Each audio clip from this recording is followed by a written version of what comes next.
We've been about this work: diversity, equity, inclusion, belonging, shared through the voices of a white woman and a black man. We bring lived experiences.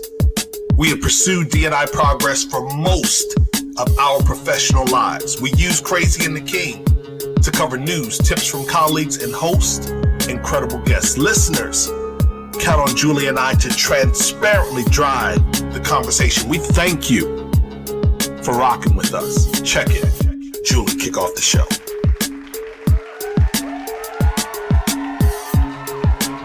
Oh, welcome to Crazy and the King. Final edition of 2022 holiday version. I don't think Jay and I have really ever done. Am I like real loud? I'm kind of loud. I'm not. You're always kind of loud, but kind of loud. Seem more loud. See, Marcel tends to, and for those of you, Marcel is our producer. Shout out to DJ Sales. He tends to tell me sometimes that my volume is loud. I feel loud today. I don't think that Jay and I have really ever done like a fun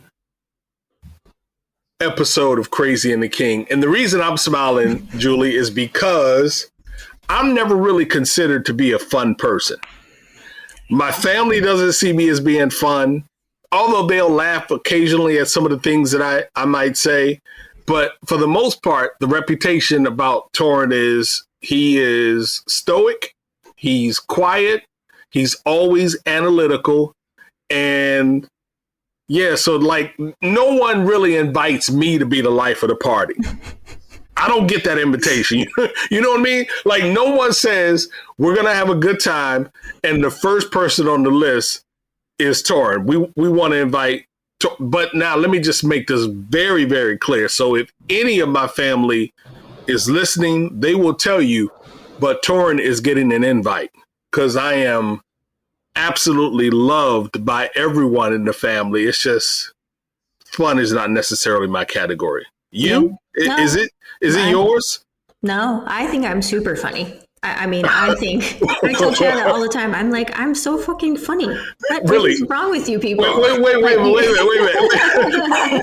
So the only two folks laughing are you and I, right? So why do you think you are funny? Like, did you, like when you were in high school, did your friends tell you like you told some really good jokes? You've been around coworkers. Where in the world did you get this from that you are funny? Like I crack myself up all the fucking time. I'm hilarious. Okay. So yeah, I just laugh at myself constantly. But no, not making the number one party list of anyone else. But you do get an invite though. I do most of the time. Most of the time you get the invite. So let's have a little bit of Christmas transparency, Hanukkah transparency, Kwanzaa transparency. Did I miss any of them? Because somebody said that there was like between, I think it's like December 4th and like January 5th.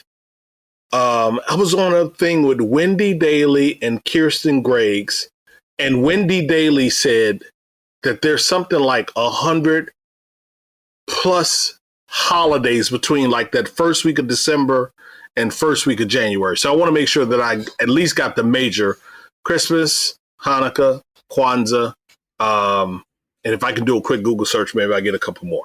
Yes. Is there anybody in the family that does not invite you to stuff?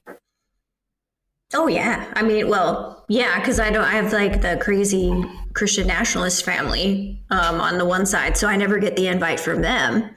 Ooh. Yeah. Other than that, yeah, I always get the invite. So then you know what you ought to do this year. You ought to go out perhaps like to Portugal's version of Best Buy and download our Christian Nationalist episode and put that on like a thumb drive and box it up really, really pretty and maybe send it with some cookies or like a bottle of their favorite and just have them listen to that. Yeah. And see what they say. And I am getting rave reviews on that episode. I've heard from so many people that they freaking loved it. Like, that was such a great conversation. I mean, people who are just like my friends and don't listen to our podcast and, you know, on the regular, like, I listened to that one and it was amazing. So yeah, shout out to Dr. Andrew Whitehead, and definitely go back and listen to that episode and check it out, especially before Christmas if you got the crazy family like I do. Absolutely. And this week, of course, is the holiday weekend. You got a chance to enjoy the World Cup, your first time being there in person, and well, close to being in person. I mean, you're closer where you are than over here in Indiana, right? So, yeah, well, yes, a lot closer. It's technically my second time. So in 2018, we took the kids around Europe for a few weeks and got to watch Sweden play Germany in some town square in Germany. And it was like one of the coolest experiences I think we've probably ever had as a family. This time, we have a little Irish pub down the street from us that we walk to. We meet our friends there. We watch the matches, and we walk out and go to a dinner. It's been fantastic. We've had so much fun. Sorry that, you know, Portugal lost in the semis, but yeah, I would say it was or the quarters. It's been a great experience. So much fun, so much energy. So many people out and about and just enjoying something that, you know, we don't have that same experience in America at all. And even though we play soccer, you know, we have two, what I would consider to be two good teams, or, yeah, you know, on the men's side and on the women's side, you know, while they may not have progressed as far in the World Cup as we would have liked, they seem to be pretty talented and pretty good to me. And I wonder, you know, I would often wonder, like, why is it that in other parts of the world or the globe, why is it that soccer took hold for them like football took hold for us? And I sit there and watch it, and I actually watched a match last week, and I said to myself, as I often say, I don't know how they run up and down this field. I mean, just up and down, up and down, up and down, and then still have the energy to do tricks with the ball and what I consider to be tricks, but it's just normal, skilled play for them. It really is an incredible, and to me, technical sport, the more you look at it. Oh, yeah, it is. And one of those technical aspects that so many of the football players have all around the world is acting.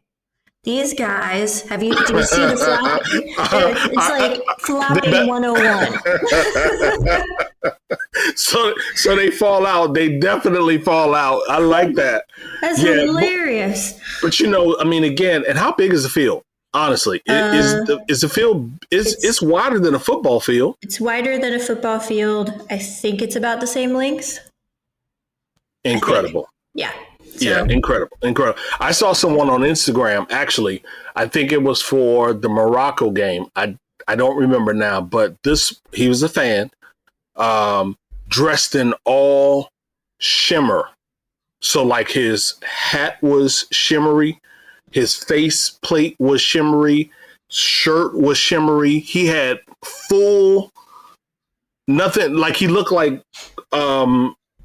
glass walking down the and like he's got multiple outfits. So this person is absolutely fan number one for whatever team he was rooting for. Those folks are definitely into it. So look, we're not going to do news this week for all of the listeners, but what Julie and I are going to do, we're going to keep it short. I want to give you some of my favorite songs for Christmas. So I'm going to start with this one right here, Jay, and you'll probably do movies. Maybe you'll do some songs too. But for me, the song that comes on that lets me know that I am in the holiday spirit, I can like hear a ton of different songs. But the moment I hear The Temptations' Silent Night, I know that we are in, and I'm not going to move my microphone. Hold on. Can you hear that? Mm-mm. Okay, no worry. So it's coming in my head. But when I hear the Temptations' Silent Night, I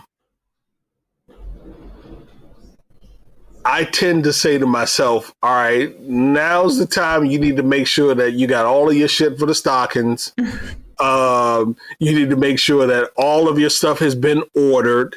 And the ill part is I have Sirius XM in all of the vehicles, in the house, all of that. So there's a Christmas channel on Sirius XM. If you haven't heard it, it starts to play Christmas music right around December 4th.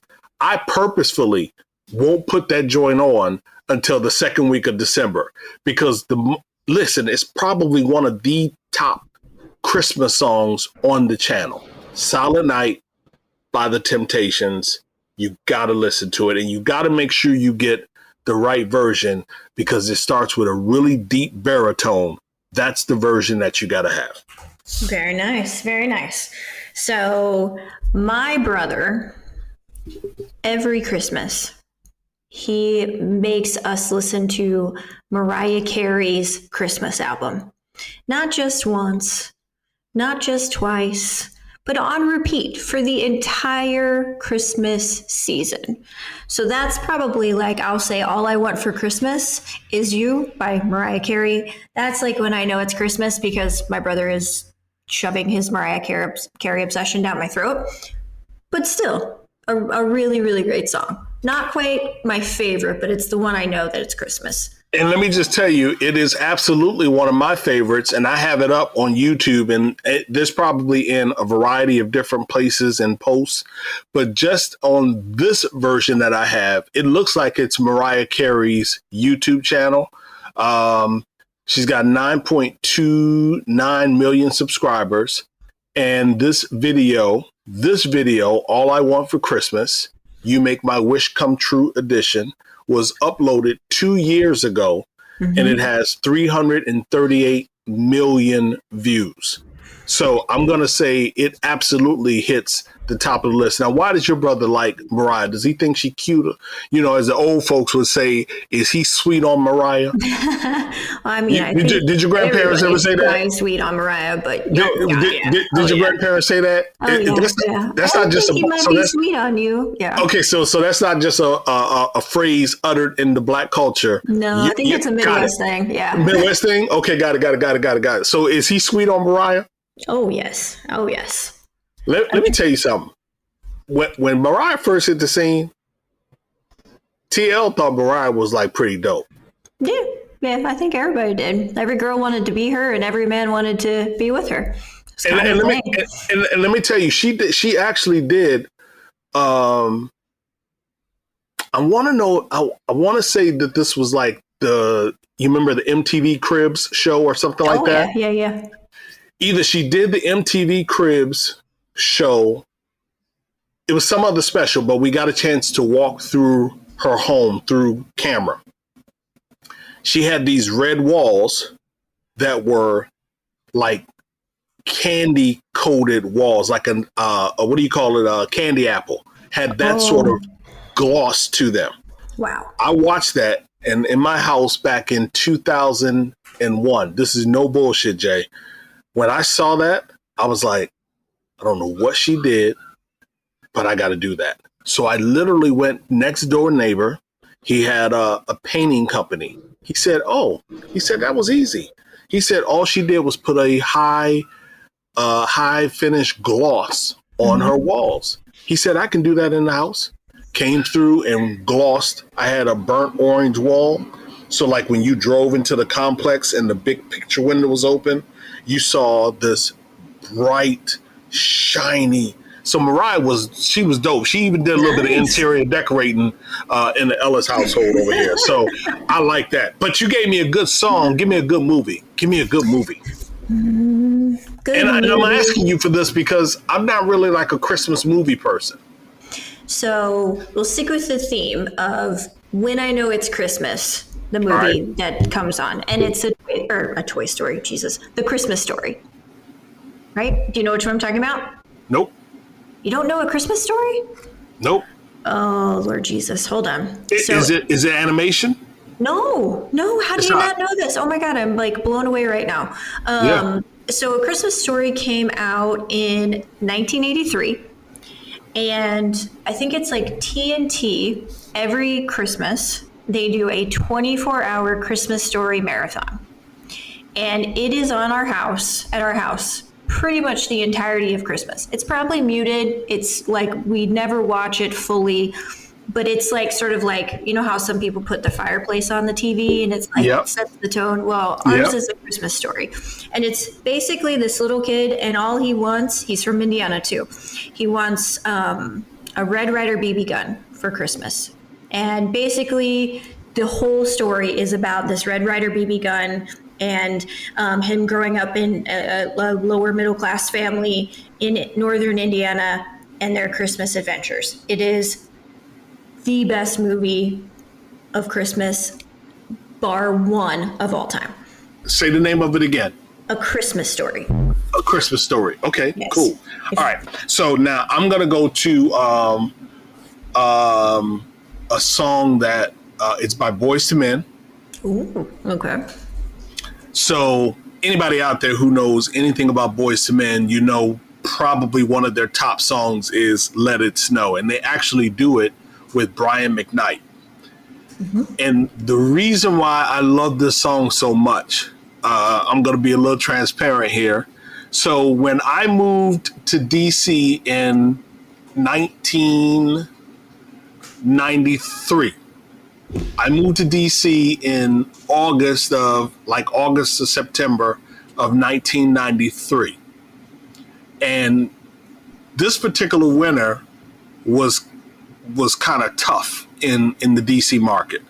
Well, I had left a young lady in Texas, and it was the first Christmas, first winter. I'm in the chocolate city, broke.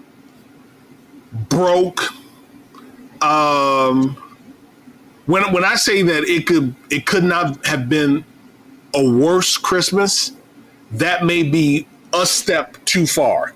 But trust me when I tell you, Jay, this Christmas season had to be the second to the worst Christmas season ever. Like, I felt like everything was going in the entirely wrong direction. The only right thing that was happening for me was that I was in Washington, D.C. Outside of that, like, not being in the city, no, I'm serious, no job, no working, like barely had gas money. It was really, really, really a tough year. And so when Let It Snow comes on, even though it's like a soft love Christmas song, it reminds me of how far I've come since I came to Washington, D.C. So I don't look at it as a emotional, I get sad song. I look at it or listen to it as, yo, man, you didn't give up. Yeah. Like you stayed and fought through that. And I share that because I know that the holidays can be a tough time for so many people. I talked to a dear friend that you and I both have last week. I won't mention her name on the show, but the last time you and I probably talked with her, we were working on that project. Remember when we were trying to create these rules and structure? Yep. Got it. Okay, got it. So when I haven't talked to her since we were all convening on those meetings. And when she shared with me last week everything that she has been through over the last 22 months, listen, I was in the whip riding on the freeway and I was just shaking my head for 10, 15 minutes out of the phone call. Like, I'm so glad that you are still standing, so glad that you are still finding a reason to have happiness and joy. And so for all of the folks out there, if there's a song that you listen to that changes your mood and takes you away from being happy and being sad, I'm not going to tell you to take it out of your playlist, but let's see if we can flip the energy and find something positive to think about in this holiday season. So, if you need a good laugh, then let's think about that. One of the funniest movies I think of all time is also one of my favorite Christmas movies. All right. And I hope it's one that you know. Trading Places, Eddie Murphy, and absolutely one of the greatest movies of all time. Hands down. And a Christmas movie to boot. Yes. Now, what's like your favorite scene in the movie, though? Oh, my favorite scene is when they're on the trading floor at the end. Yep. And they're like doing I wish you could see, or people could see me, but when they're like, buy. And they're doing like that whole scene where they've like literally destroyed the market and now they're just taking it all back. Yes. And then they do the $1 and they do the exchange. Oh my God. That is my favorite scene. It is fantastic. Do you have a favorite scene in that movie? I don't, but I just want to ask you one more question before we go to this commercial break. Is Eddie Murphy the greatest of all time? Oh, he's right up there. Yeah. He's got to be close. Yeah. He's fantastic. Yeah, he absolutely is. Okay, so listen, we'll take a quick break and then Jay and I come back and finish up this holiday episode. All right, welcome back. What else have you got on tap for us today, partner? All right, so let me say my last song. My last song is actually fun. And my last song is a girl group, TLC. And unfortunately, you can't hear it, but it's the Sleigh Ride song for TLC. You know, just have a very Merry Christmas and a Happy New Year. You know, and they got that groove going. I'm not going to sing because anybody listening to me singing would say I'm definitely not checking out their podcast anymore. But they got a nice little rhythm to it. The girls are rocking. TLC has to be my all-time favorite girl group. You know, I just feel like I think about a group like TLC and what they were able to do without like social media. And I say to myself, if they had access to half of what these groups have access to now, man, TLC would have sold 200-300 million albums. Oh yeah, easily. They're incredible. They are absolutely incredible. So the Sleigh Ride song is my absolute favorite for them. It's not my number one Christmas song, but it is absolutely in my top 3 for sure. Okay. So I'll do one last Christmas song and then my favorite Christmas movie. Cool. So Last Christmas by Wham is another Christmas song I like. I will not sing it, but that's George Michael, right? Yes. Yeah. Yep. In basically every like Christmassy based rom-com in the history of the world. We'll post it on social media because I will not do any of that singing to you guys. That's one of my favorites. George Michael's pretty high on my list of amazing people. And favorite Christmas movie of all time is Elf. I know that one. All right.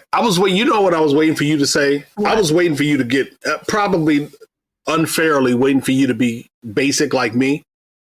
And mine is like Rudolph the Red-Nosed Reindeer. That's a great one.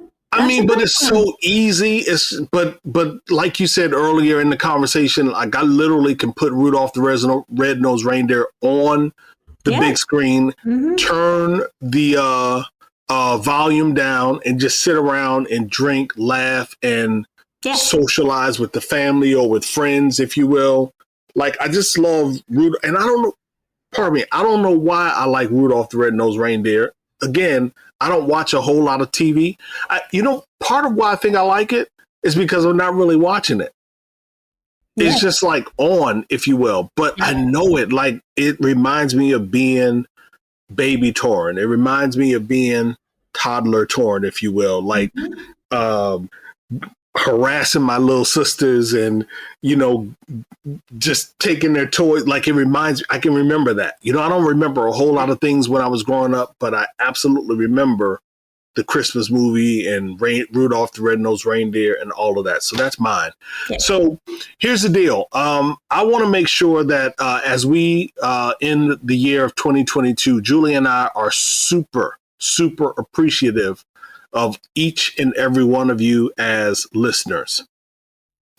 We actually are not doing the show that we normally would do, but we also appreciate the sponsors, the supporters, the people that made segments like Her Voice come to life. You know, when Julie and I started to think about doing Her Voice last year, it really was born out of what's absent. How do we in our 35 to 45 minute episodes, how do we carve out space for just all of the adulation and recognition that is so deserving of individuals that are out in the marketplace? And, you know, some people put those lines on their Twitter profiles, Jay, you know, a tweet is not a retweet is not an endorsement. You know, those little disclaimers, if you will. Yeah. You and I have never done that. We've never put a disclaimer out. We just simply said, we're going to take people for face value. If they're in the news or we've done some research or we read a story about them, we thought or think what they were doing, are doing is worthy of mention. That's what we're going to do, is we're going to mention them. And so I appreciate each and every one of you that are listening. You've never given Julie and I any flack. Thank God, like we've never gotten any flack for anybody that we've highlighted in Her Voice. We've never gotten flack for anybody that we highlighted in Disability Twitter. Tell the folks real quick, why did we do Disability Twitter? So, you know, it's something that you and I committed to fairly early in the year, I think, and we just wanted to make sure that people were hearing disabled voices and understanding the power, in this case, of a social media platform like Twitter to bring this group together. I mean, it's been, I think, in so many ways, a life-saving, life-changing, life-affirming, empowering place for people with disabilities, and we just love to highlight what's happening in my community, what people are saying, make sure that we're learning from it, because you know, too often, you know, we get stuck in certain things that we are passionate about or interested about, or what's kind of raging in the news. And with Her Voice and Disability Twitter this year, we've brought voices to you that we would have never covered if we'd only stuck to the news, if we had not sort of looked at that bright, shiny, like what is good and happy and is happening in the world around us, and just celebrating that.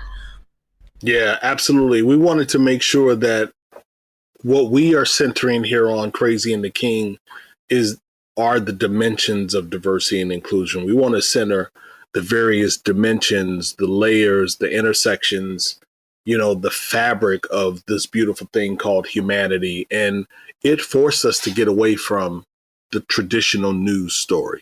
You know, I remember a conversation you and I were having a couple of years ago, and we didn't do a good job. We haven't done a good job. I'll take more of the responsibility of why we haven't done a good job. But I remember you saying to me, Torn, we have an international audience. Let's try to focus on some of the international stories, you know. And so if Julie and I are not challenging ourselves to deviate from what the news tends to feed us, we wouldn't be highlighting as many women. We wouldn't be highlighting as many voices from the disability community. And so we close by simply saying to each and every one of you, we want you to continue to challenge us to grow. We are growing together. It's been a beautiful year. We want you to enjoy the time with family, with friends, the holidays, however you decide you want to celebrate such, to recuperate, to re-energize yourselves so that you are ready to rock and roll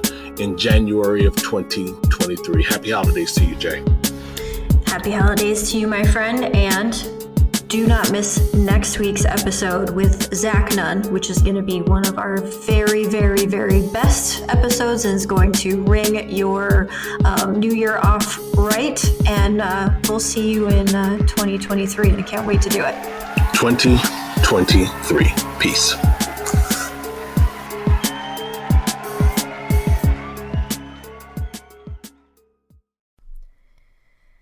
Attracting, recruiting, and retaining great talent has never been harder. But why? We know we need them, and they need us. So why are we making it harder? Pull up a chair, listen, and laugh along with Lynn Bailey and Tracy Parsons as they dissect the industry, solve problems, and scoff at and sass the status quo. Join the rebellion with the Talent Rebelcast and question everything you know about the world of work.